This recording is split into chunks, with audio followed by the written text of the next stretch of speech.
మేషరాశి వారికి ఈ వారం చాలా వరకు బాగుంది. గత వారం చెప్పిన దాంట్లో ఎటువంటి మార్పు లేదు. వృత్తి ఉద్యోగాల పరంగా, వ్యాపార పరంగా సానుకూలంగా ఉంటుంది. వీరికి ఏలినాటి శని నడుస్తుంది. శని వీరికి చాలా బలంగా ఉన్నారు. అష్టక వరకు, సర్వాష్టక వరకులో మంచి బలం కలిగి ఉన్నారు. ఏదైనా ఒక కార్యక్రమం తలపెడితే అది నిర్విఘ్నంగా పూర్తవుతుంది. ముఖ్యంగా ధనాదాయం అనేది బాగా పెరుగుతుంది. వచ్చిన అవకాశాలు ఉపయోగించుకుంటారు. కష్టం తగిన ప్రతిఫలం లభిస్తుంది. చాలా వరకు ఏలినాటి శని నడుస్తుంది, మనం ఇలాగే ఉంటామా అనే భావన వద్దు. ఎందుకంటే ఏలినాటి శని ప్రభావంలో కొన్నిసార్లు బాగుంటుంది, కొన్నిసార్లు బాగుండదు. అయితే గోచారరీత్యా గత వారం కంటే ఈ వారం శని చాలా బలంగా ఉన్నారు కాబట్టి, అదేవిధంగా భాగ్యాధిపతి, వ్యయాధిపతి అయిన గురువు చతుర్థంలో బలంగా ఉన్నారు, ఉచ్చబట్టి ఉన్నారు. ద్వితీయంలో రవి, పంచమాధిపతి రవి ద్వితీయంలో బలంగా ఉన్నారు.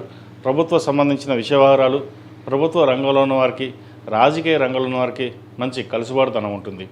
అదేవిధంగా ఏదైనా ఒక కార్యక్రమం తలపెట్టి ఏదైనా బయటికి వెళ్తే దిగ్విజయంగా పూర్తి అవుతుంది.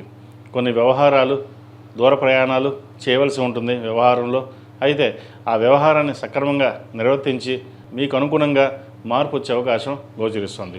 స్థిరచరాశుల విలువ పెరుగుతుంది. భూక్రయ విక్రయాలు లాభిస్తాయి. కొత్త ఉత్సాహంతో ముందుకు వెళ్తారు ఈ వారం. ఈ రాశులు జన్మించిన విద్యార్థులకు సానుకూల పరిస్థితులు గోచరిస్తుంది. దైవారాధన ఎక్కువ చేయడం వల్ల మంచి ఫలితాలు సంప్రాప్తిస్తాయి. మీరు ఎంచుకున్న విద్యలో వైద్య వృత్తి కావచ్చు, మెకానికల్ కావచ్చు, టెక్నికల్ కావచ్చు, సాఫ్ట్వేర్ సంబంధించింది ఏదైనా సరే దాంట్లో రాణించగలుగుతారు. అయితే ఒక్కొక్కసారి మనం చేయగలమా లేదా అనే అపోహ ఉంటుంది. అవన్నీ పక్కన పెట్టి చక్కగా పరిస్థితులు అనుకూలంగా ఉన్నాయి కాబట్టి మీరు చేసే ప్రయత్నం ఎటువంటి ఆటంకం లేకుండా దిగ్విజయంగా పూర్తవుతుంది. ఈ రాశిలో మించిన స్త్రీలకు వృత్తి ఉద్యోగాల పరంగా సానుకూలంగా ఉంటుంది. ఆరోగ్యపరంగా చిన్న చిన్న సమస్యలు అనేవి ఏర్పడతాయి. గత వారం కంటే ఈ వారం కొంతవరకు మెరుగ్గా ఉంటుంది. అదేవిధంగా పేరు ప్రఖ్యాతులు తెచ్చుకునే విధంగా గ్రహగతులు గోచరిస్తుంది. అదేవిధంగా రియల్ ఎస్టేట్ రంగంలో ఉన్న వారికి, సాఫ్ట్వేర్ రంగంలో ఉన్న వారికి, సినీ కళాకారులకు, చిరుస్థాయి వ్యాపారస్తులకు కాలం అనుకూలంగా ఉంటుంది. కష్టం తగిన ప్రతిఫలం కొంతవరకు ఈ వారం లభిస్తుంది. క్రయ విక్రయాలు లాభిస్తాయి. షేర్ మార్కెట్కి దూరంగా ఉండడం, స్పెక్యులేషన్కి దూరంగా ఉండడం చెప్పదగింది. ఏదైనా ఇన్వెస్ట్మెంట్ చేయాలంటే ఫిక్స్డ్ డిపాజిట్స్ చేయండి, లేదంటే ల్యాండ్ మీద ఇన్వెస్ట్మెంట్ చేసుకోండి. భవిష్యత్తులో మీకు ఉపయోగపడుతుంది. ఈ రాశి వారు ప్రతిరోజు ప్రతినిత్యం ఓం నమో నారాయణ ఒత్తులతోటి దీపారాధన చేయడం, శని స్తోత్రం చక్కగా ఎక్కువగా పఠించినట్లయితే శని అనుగ్రహం పొంది మంచి ఫలితాలు సంప్రాప్తిస్తాయి. ప్రతిరోజు ప్రతినిత్యం ఆరావళి కుంకుమ, కుబేరు కుంకుమతోటి అమ్మవారిని పూజించండి.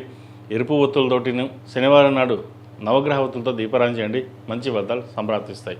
ఈ రాశిలో మించిన వారికి కలిసి వచ్చే సంఖ్య 2, కలిసి వచ్చే రంగు బ్లూ. ఏదైనా పని మీద బయటకు వెళ్ళినప్పుడు సోమవారం కానీ గురువారం వెళ్ళండి. మంచి ఫలితాలు సంప్రాప్తిస్తాయి. ఈ పూజస్టోర్.in పసుపు కుంకుమ నుంచి దేవతా విగ్రహాల దాకా అన్ని రకాల పూజలు, వ్రతాలు, గృహప్రవేశం, హోమాది శుభకార్యాలకు కావాల్సిన పూజా సామాగ్రి అంతా ఒక్కొక్క క్లిక్ తోనే మీ ఇంటి వద్దనే పొందండి. ఈ పూజస్టోర్.in